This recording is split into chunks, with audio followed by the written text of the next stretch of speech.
I'm Mark Hennick. This is So-Called Normal. Welcome to the show.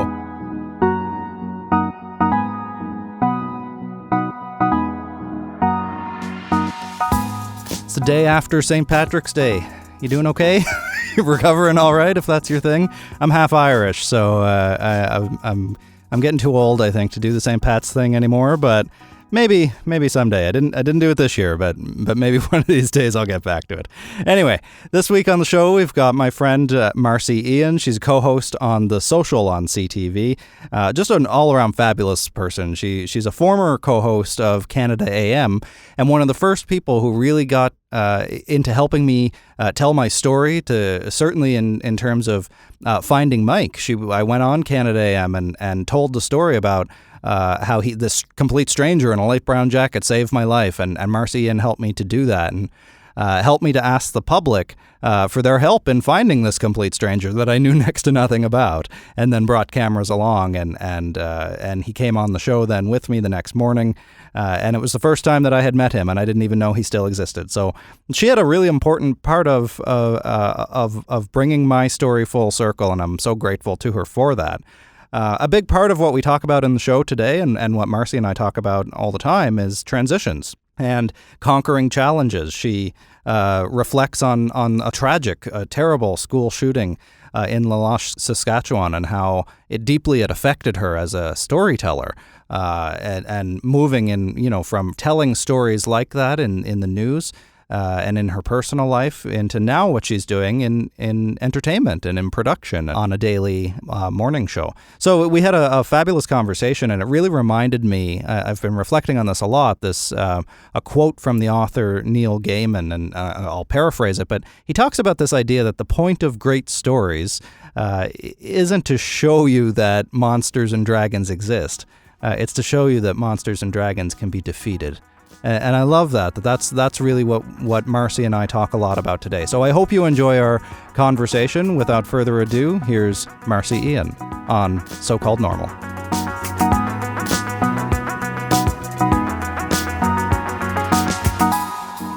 Well, my name is Marci Ien. I grew up in Scarborough, Ontario, Canada. I am a journalist. I am co-host of CTV's The Social. Before that, I was a co-host and news anchor on Canada AM. I'm a mom of two, a wife. I'm an aunt, a really proud aunt, helped to raise my three nieces, who I'm so proud of. I call them my first batch of kids. I'm a sister. I've got one sister, Lorraine. And,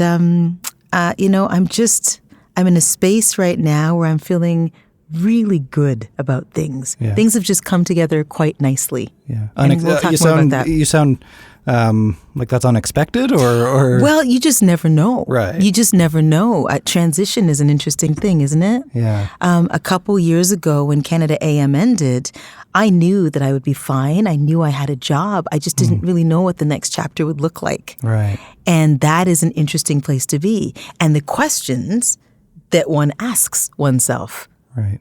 I was able to say, well, what do I want to do? Where do I want to go? And for the first time in my life and career, to actually halt and take some time to think about that. Right. And then been given some opportunities to look at.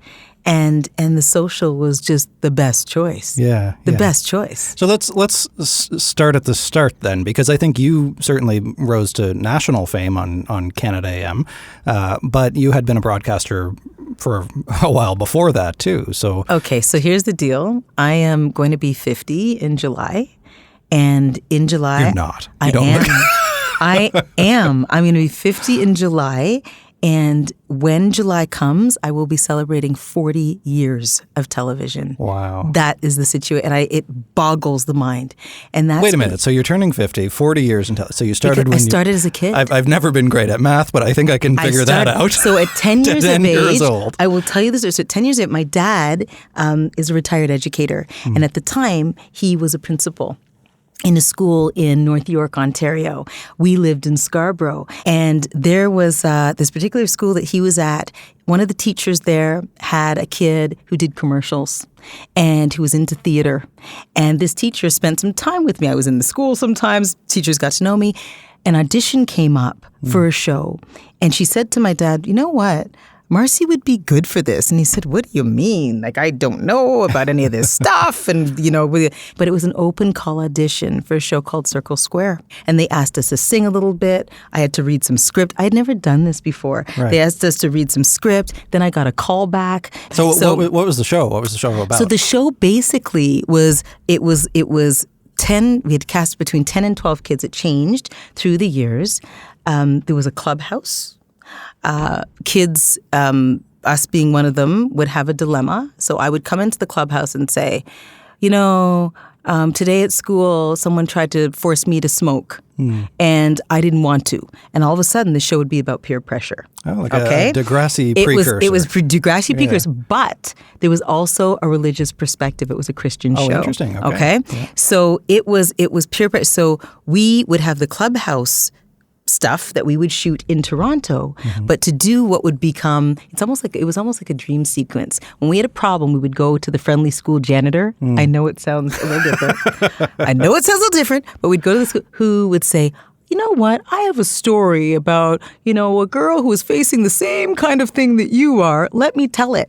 And every time, his name was Dirk, every time he would tell those stories, it would then become this piece of theater or this sequence that we would act out. And those things took place all over the place. I traveled a lot as a kid with that all show. All over Canada or all over the city? No, we did a lot of taping in the West Indies. So I spent a lot of my childhood in Jamaica. My parents said, yeah, you know what? This is all great and fine and dandy as long as you keep your marks up. Yeah. So the way it went, if there was a break for the holidays or March break, my breaks would always be extended, and that's when we would tape our show. We would tape those sequences. We cut a couple of albums along the way. This was my childhood. So you were a child star It then. was, I don't know if you want to call it that. But that's what life was like. So we shot the show on Saturdays. I think, you know, this early morning work ethic situation, my call as a kid was 6 a.m. Yeah. It was 6 a.m. My dad drove me every Saturday down the DVP.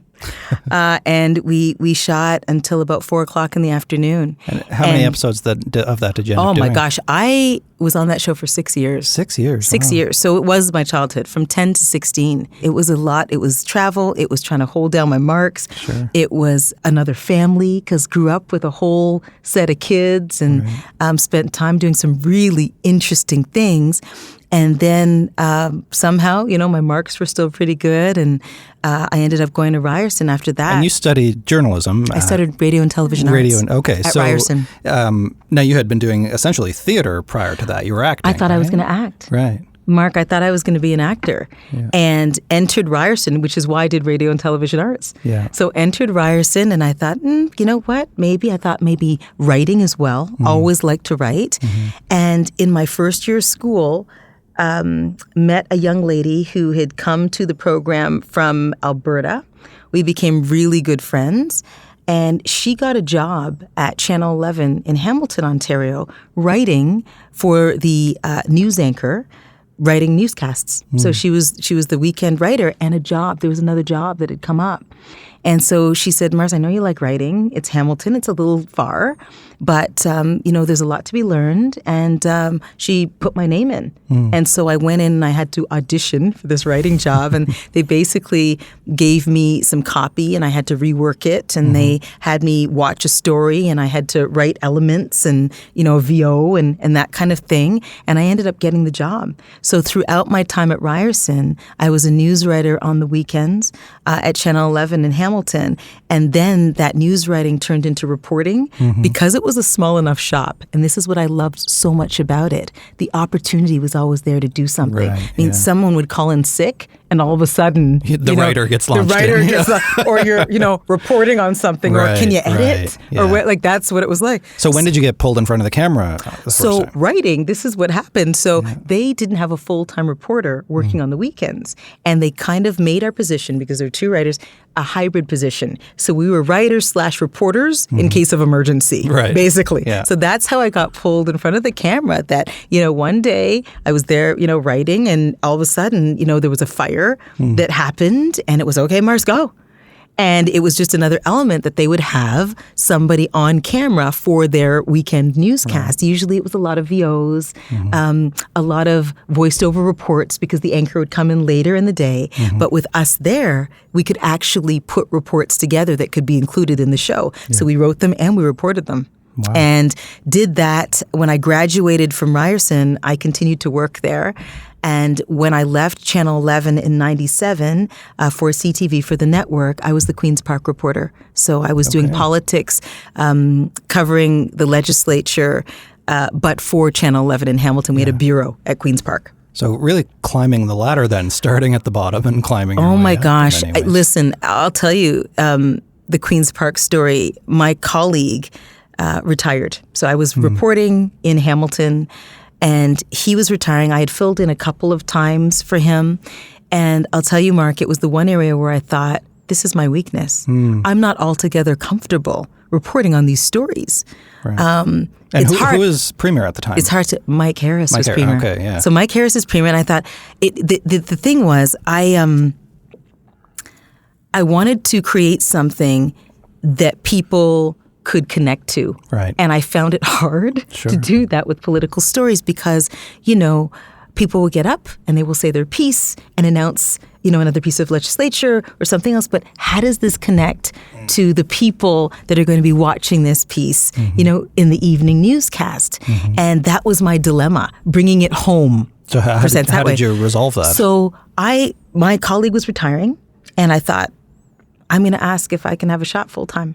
If I could maybe go and work at Queen's Park. So I went into my news director's office and I said, how about trying me? How about trying me for a while? If it doesn't work out, we can, not try me.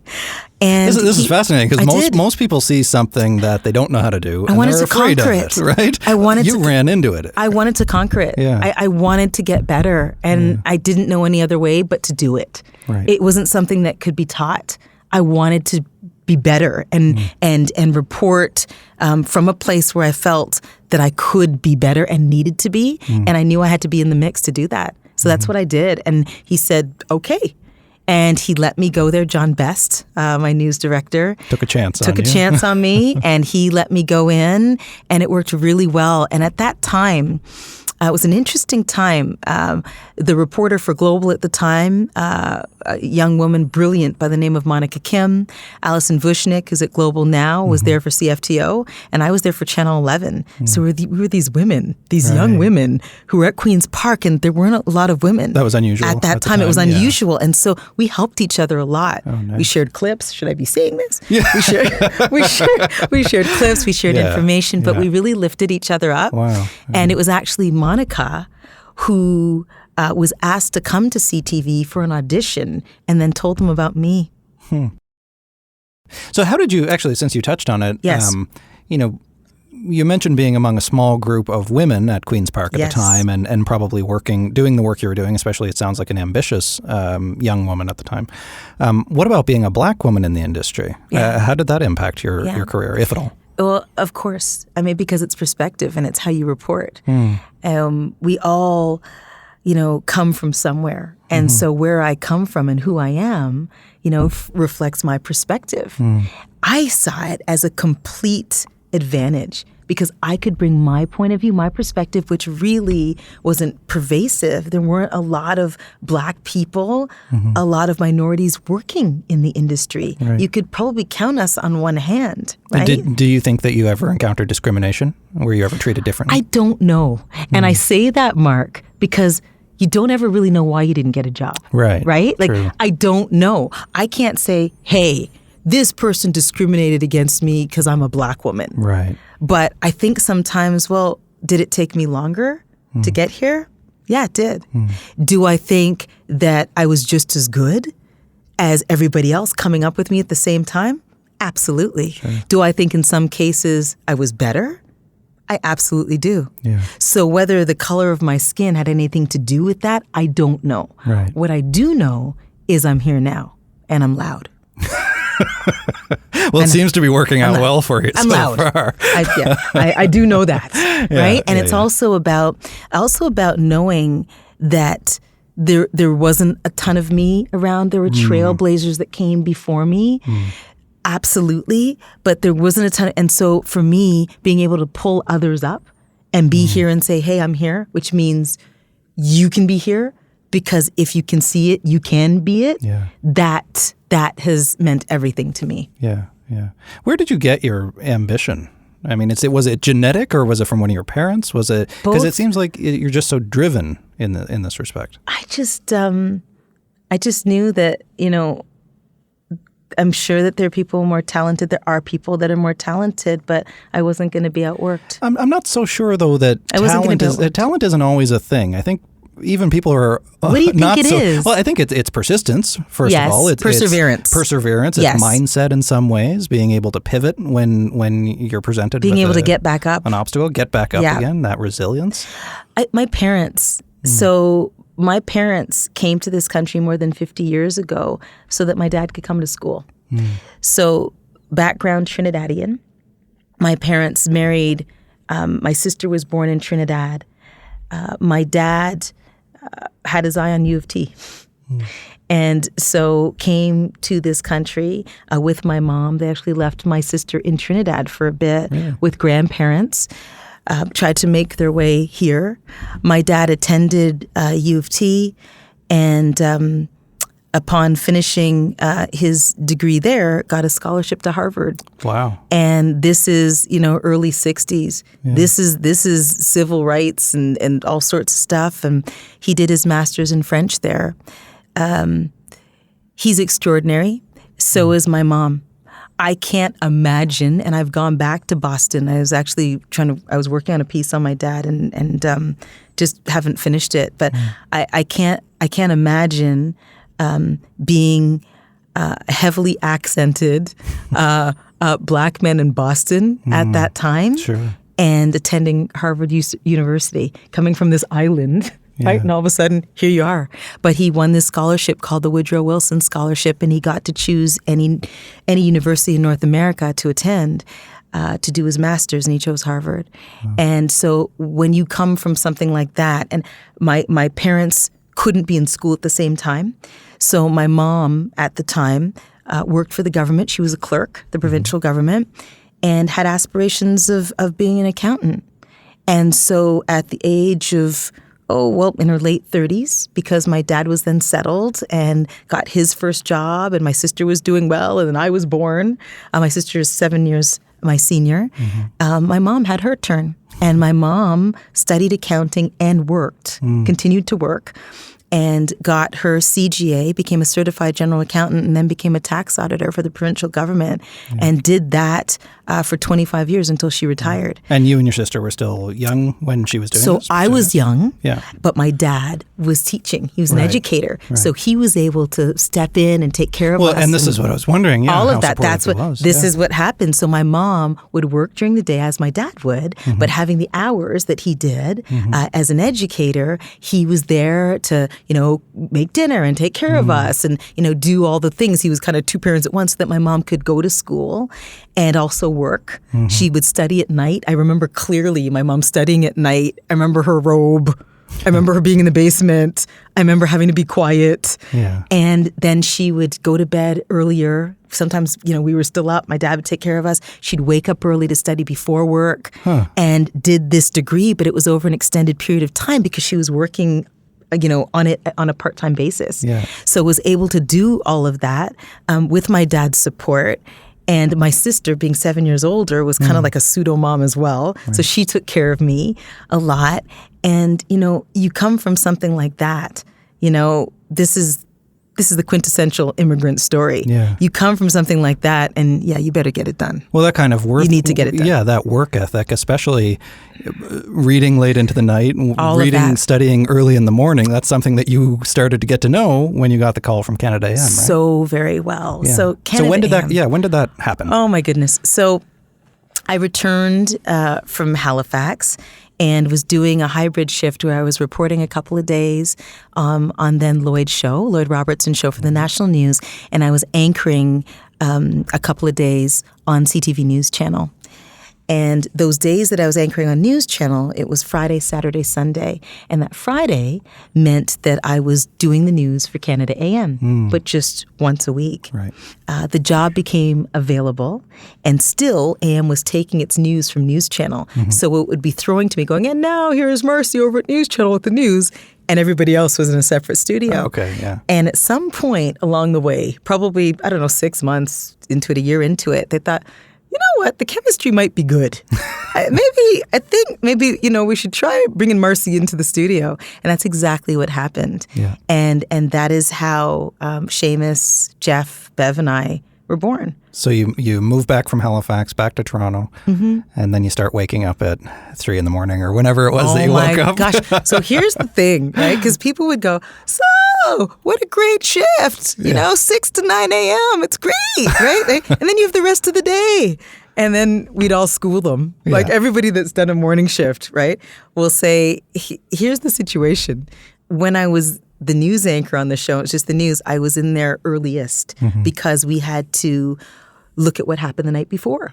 We had to look at international headlines. We had reporters in different bureaus that we could tap into for our newscast. So whether it was overseas, the Israeli bureau, whether it was the UK bureau, we had to check in with those reporters, see what was happening, and see if we could incorporate any of those stories into our newscast. So I was generally there between 3:45 and 4:15. That's at work. That's at work. Then we would have our editorial meeting and decide which stories were going to make it, what we would do, stories that were breaking that we needed to cover. And that's another thing. If there was breaking news, it was even earlier than that, because sometimes we'd break into News Channel and just go live, right? With any breaking news scenario. And that happened several times. So there was that. Then the live show, of course, was 3 hours, right? And then it was after the show, because sometimes, and many times, there were interviews that were taped. There were, celebrity guests that were in town. There were people that weren't going to be in town the next day, so we would pre-tape them. There were performances to watch, movies to watch, because what if we had an actor coming in, want to see their work?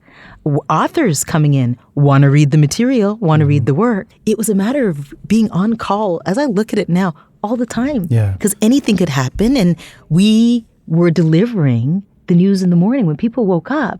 We had to be there and had to be fresh. Well, and even then, Canada AM was an institution. It was the highest rated morning show. There wasn't a whole lot of competition, granted, but who would want to go up against Canada AM anyway? So did you ever have a moment of intimidation or doubt or fear coming into that? Or did you think, no, I got this? I didn't. And here's why. Because you don't see the people watching, right? You've been in, Mark, the Canada AM studio. It's a lovely studio, but it's intimate because it is like, it was like family, right? It was a matter of, the camera people you've worked with for years, right? A floor director, your colleagues and co-hosts. You don't see who's watching. So very quickly, interviews that you do are like the one we're doing right now. You're just talking. Just on the couch or at a table. Just on the couch or at the table, or, on the deck outside, or in the music studio. That's what it was like. So and you don't realize there's millions of people watching. Until you hear from them now and again, right? And I'm sure you did. We did all the time. All the time. All the time, and encourage that too. But it's just that you don't see that. So there's no need for the nerves or anything, because it's what we're doing right now. Yeah, I had the opportunity, the privilege to come on the show 5 times. I only got mugs from 3 of them, however, and they're still on my shelf. Maybe I shouldn't have said that either. But they're serious. Those mugs, oh my gosh. They were given to me. I didn't just pocket them. But anyway, that's right. They're collector's items now. So, so many stories. And it was very much a news show. It wasn't entertainment. It wasn't morning entertainment, right? It was a morning news show. But you still brought, I distinctly recall, a humanity to that, a certain, like you said, from your earliest days, that connection between the person, the viewer, and the story. Thank you for that, Mark. What were some of the stories that really stand out in your mind from that period in your career? There are so many, but the stories that really stood out for me and that were hardest for me to report involved kids. And usually kids getting hurt. They resonated. When Sandy Hook happened, there was an extraordinary young woman who lost a son in that shooting incident. And she came on because she had a book. And the book was in remembrance of him. The book was about trying to find some sort of healing, trying to find power in her son's story, trying to do right by her son by bringing his story to others, and frankly, to government and change legislation or fight for change. She was extraordinary. And the whole idea of pivoting to forgiveness, the whole idea of finding empathy in a situation as heinous as that was absolutely extraordinary. And I believe in Michelle Obama's new book, she said that was the worst moment of Barack Obama's presidency. Absolutely. I mean, I can't see it any other way. How do you even begin to understand something like that? And then even the aftermath of that, the protests that happened, the things that those parents had to endure because it wasn't always kind. And that must have been one of those events, too, where it would have been wall-to-wall live coverage, It was wall-to-wall live coverage. And those are hard, as a reporter, those are hard things to cover. How do you deal with that? How do you get through it? I used to have what I called quilt days. And on those days, you know, when a Sandy Hook breaks or a shooting happens in the Loche, Saskatchewan at a school, I would go home and get under my quilt for a while and just be still. And because I was home during the day when nobody else was, everybody else was, you know, at school or work, I would just need still. I would need quiet, just rest, to just get away. Just get away from the headlines, get away from all of that, and just try to unpack it and try to find solace in some way. Those were hard days. You know, I've never been the kind of reporter, whether it's right or wrong, I'm not neutral. I did my job, but on the inside, I was never neutral. Right. Do you think any reporter really, truly can be? No. You know, we say we are. Right. Our stories reflect neutrality, but that doesn't mean we don't feel it on the inside. Right. And I always felt it on the inside. I always carried things with me, always. And I look at it now and I think, well, you know, maybe it's not such a bad thing. Maybe that's where the connectivity happens because I'm not a robot just spewing out a story because maybe I care. Yeah. Most of the news is bad news. There's very few newscasts that are the good newscast, I guess, until you move over to the social where you do some lighter things, but you also tackle heavy topics there too. So how do you find the balance in your own life between being inundated every single day with these horrible news stories and then trying to find the good in people and the good in society? And listen, you know, in our industry, and I don't think that it's changed much. There's this saying that if it bleeds, it leads. Right? And it's not that there isn't good news. We just don't always report on it. Right. And I know that. And so for me, that's where, you know, volunteerism comes into play. That's where charities come into play. That's where spending time with kids in a mentoring program comes into play. Because there is a lot of good news. We just don't always focus on it. And we need to focus on it more. Because you're right, there's enough of the bad stuff, but there's a lot of good. And there are so many good people out there. We just need to highlight them more. Well, tell me about Loche then, because that's a tragedy that you tried to do something good with, right? But this goes into the whole area of where I don't let go, right? This goes into that whole area of you should have just been reporting on the story and left it there, right? That's where this goes into, and I couldn't leave it there. Well, can you tell us a little bit about the background and what you did? Absolutely. So it'll be 3 years in January. A student at Denny High School in Loche, Saskatchewan, went home at lunch, and upon returning to school, on his way to school, went to his cousin's home and shot and killed them, 2 of them, continued to the school and shot and killed a teacher's aide in the office area, and then shot several other people, some of them quite seriously. And it was a devastating story. Our reporter, Jill Makashon, CTV National News reporter, did an amazing job bringing the story of Loche and Dene High School to Canadians. But it was just one of those stories that would not leave me. It was more than a story. And maybe because of my dad's background as an educator, probably because if I wasn't doing this job, I'd be teaching myself. And also because Indigenous affairs have always been very close to my heart. And so here was this story that combined all of that. One day, this was news headlines for a week, 2 weeks. And one day, the cover of the Globe and Mail had what they were calling a forgiveness circle on the front. They were telling the story of how the kids at Dene had decided to have this circle because the feeling was if one person had done something wrong in the community, that everybody was to blame. And there were rumblings that kid had said he had been bullied. And so they all came together seeking forgiveness as a community. And so what it looked like a huge bonfire, and kids were sitting around it. And I thought, my gosh, again, pivoting to forgiveness. How extraordinary is this? And then I also noticed that one of the kids, a couple of them were wearing caps, but one of the kids, you could prominently see it, was wearing a Toronto Raptors cap. And I am a huge basketball fan, and in particular, a Toronto Raptors fan. Yeah. And so I thought, wow. And I wonder if, the Raptors have seen this.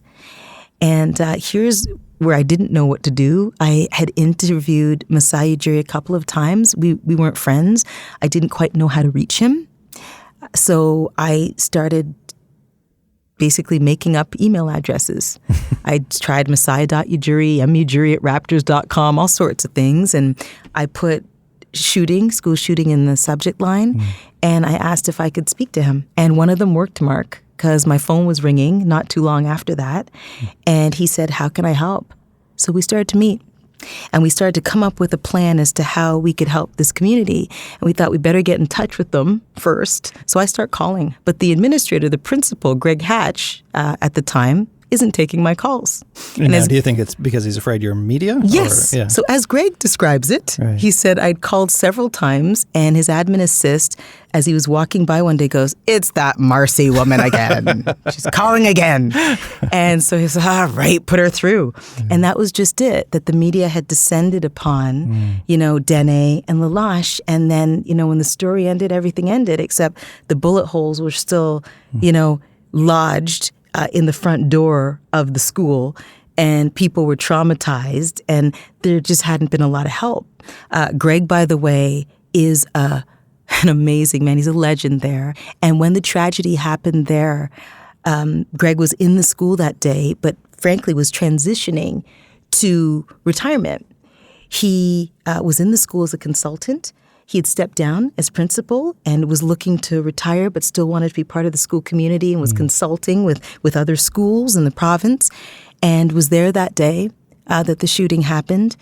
The entire administration, the principal at the time, vice principal, they all stepped down and went on mental health leave when that shooting happened. And they asked Greg to come back and run the school and to help with the healing process of that school, which is why he was acting principal. And he is the person that talked to me that day. He said to me, listen, Marci, we don't, want a handout here. We do need help. But if you really want to understand us, you have to come. And I said, what do you mean? He said, you need to come here. And I said, good point. Okay. And Masai and I got on a plane. And we flew to Fort McMurray, and then took a puddle jumper from Fort Mac to Loche. And Greg and his team were on the ground to meet us when we landed. And then short drive to the high school. We spent the day there. And we went in and out of classrooms that day, spent time with Greg and his teaching staff, and talked to kids. Masai, we had an assembly, and he spoke to the kids that day. He was amazing.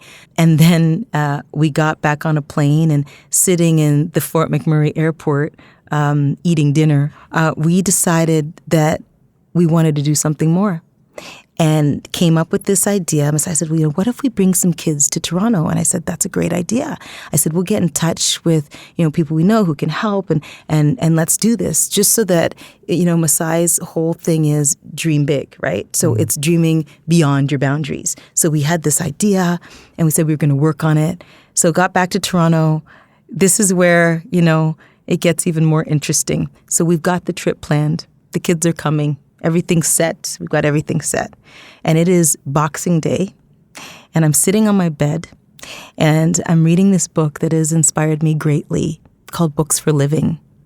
And it just talks about kindness and what more we can do and that kind of thing. And I start to think about what more we can do. And I think to myself, because I covered it, I know that the Indigenous people in this country came out for this prime minister. They ran out of ballots on reserve because they didn't expect people to come out and cast their votes. And they did.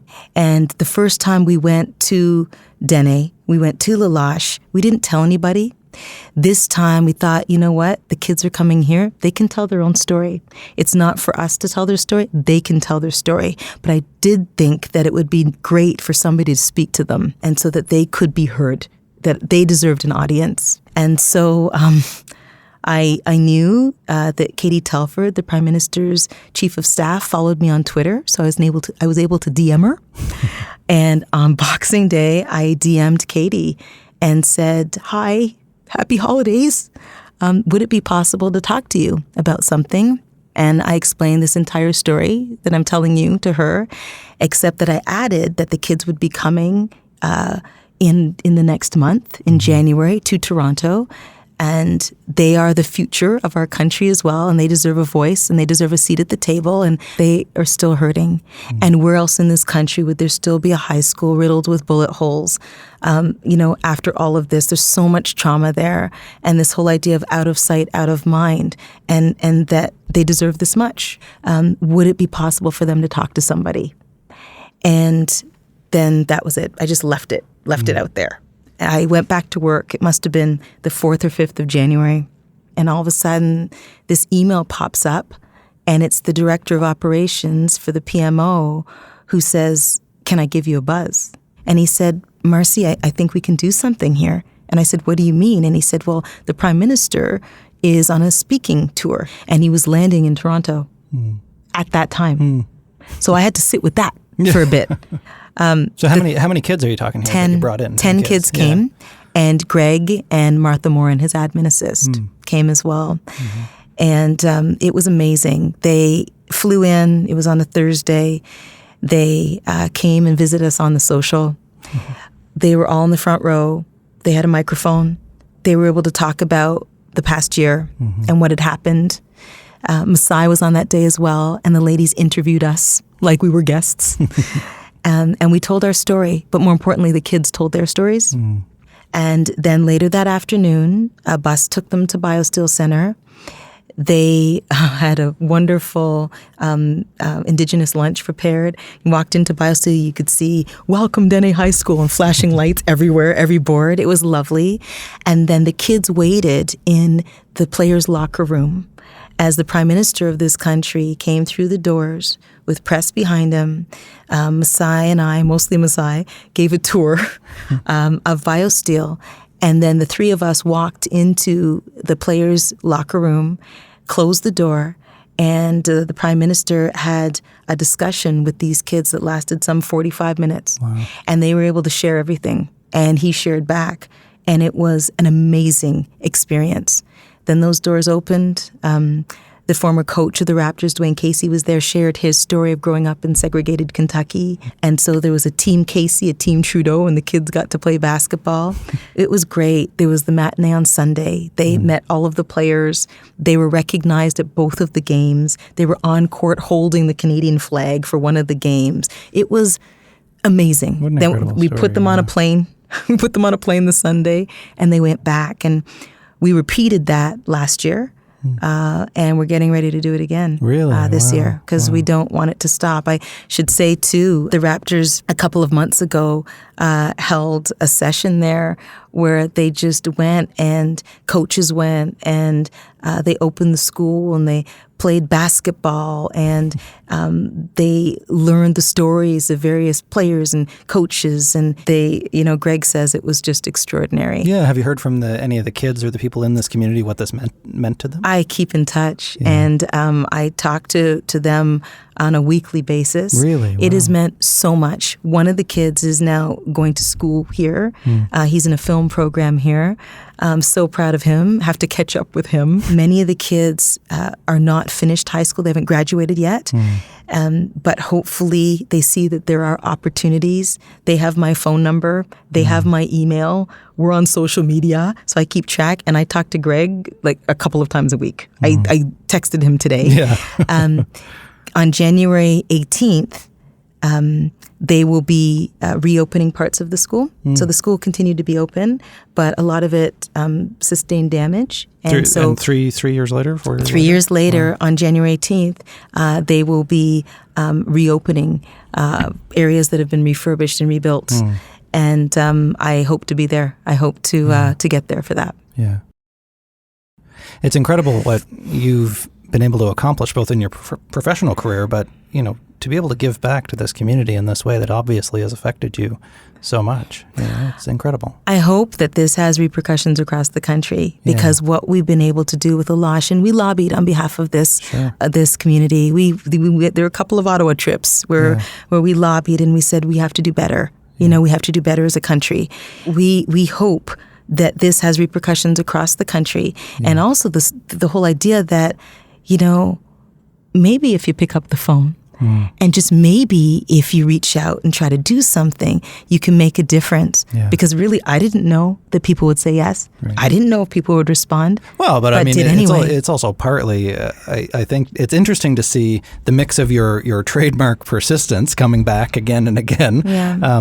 But also, you had a whole career of building up a whole lot of capital, a whole lot of respect. I'm seeing that now, Mark. You're seeing it now, but it's true. You're Marci Ien. Like, this is people, when you speak, people listen. When you approach these people, they're going to listen. And I think it's because they know that you're going to handle it well. But look at where I am now. And this is what I mean about full circle. Yeah. I get to be on a show now where I can voice my opinion and do things like this. Well, and do things like this. Yeah, so this is it. So you mentioned that during your involvement in La Loche, you left Canada AM. So this was big news in Canada within the industry and really everywhere because this was, 40 years or something on the air? 43. 43 years on the air. Kind of overnight, at least from a viewer's perspective. And I think it seemed that way to many, I know. It seemed that way, but it just is over all of a sudden. What was that like for you, having been there for 14 years and then needing to move on like that? It was, you know what, I think everybody saw the tape. Of the morning that we signed off. And I cried when I watched. Well, listen, I can't imagine you. Well, listen, I did, and I did on the air. And what was happening was the last commercial break, and I was doing a deep dive under the desk because I was sobbing. It was really emotional for all of us. And then Bev looked at me. There's 20 seconds left, and says, "Okay, Mars, do what you normally do." And what I had normally done for years was say, "Goodbye, Canada." And I could hardly get it out. Yeah. And it literally was, "Goodbye, Canada." And we went to black. Yeah. I could hardly get it out. And while that was, it was painful in many ways, it was also liberating in many ways. Now, you didn't know, though, what you were going to do next. I mean, you had some assurance that you would do that something. I knew that I was going to be in production. Right. But I didn't know what that looked like. Right. And so it was a time where I went away for a bit, frankly. I took some time off. Yeah. And my boss was kind enough to allow me to do that just to kind of, figure out what was what. I didn't know for sure what I was going to be doing. But I'll tell you, and I think Blaze's reaction really encapsulates everything so well. When I told her that there were going to be changes and that, Canada AM had ended, she started crying. Really? And I said, "Blazy, what's going on?" And she said, "Does this mean you're going to be home for breakfast?" No. Right? Yeah. Because her entire life, I had been gone in the morning.